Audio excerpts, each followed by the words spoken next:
Welcome to the Captain's Blog. I'm David McDonough, Senior Vice President and founder of Flagship Wealth, powered by Trilogy. On this blog, we try to take what's unnecessarily complicated out there on Wall Street, make it understandable to you on Main Street. As we reported last week, jobs numbers came out much better than expected.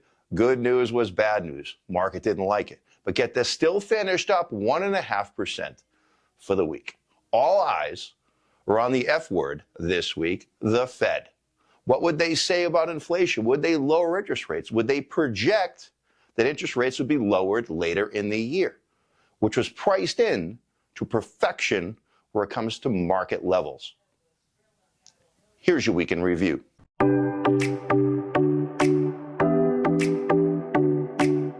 So as we mentioned, all eyes are going to be on that F word, the Fed meaning they came out with their announcement on Wednesday.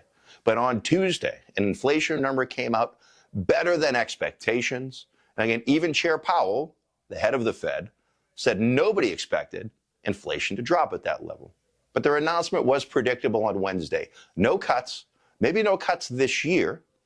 Inflation is coming down, but not as quickly as they'd like. The labor market is too strong. You as a consumer out there still aren't feeling the pain. Speaking of that, the market was up 1% this week with all of this news about the Fed.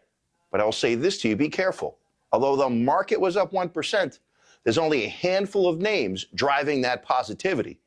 One of them, the FOMO crowd out there. It's that name, that AI name that you can't pronounce. Do not chase this market, folks. Here's what to look for next week.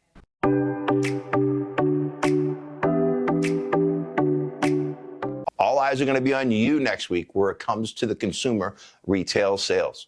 A number of retail firms out there are stressing that the discretionary spending is coming in and they're lowering expectations.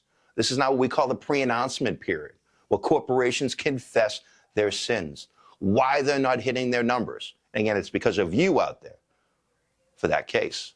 So as we just said, with the market priced to perfection and at an all-time high, it makes sense to us to rebalance those portfolios. And when you're looking to invest, don't invest in the market. Be more focused when it comes to your choices. Consult your local financial advisor for more details. Here's your personal finance tip of the week. Broken record here. Check your beneficiaries. Whether you've been divorced, you have a former spouse on there.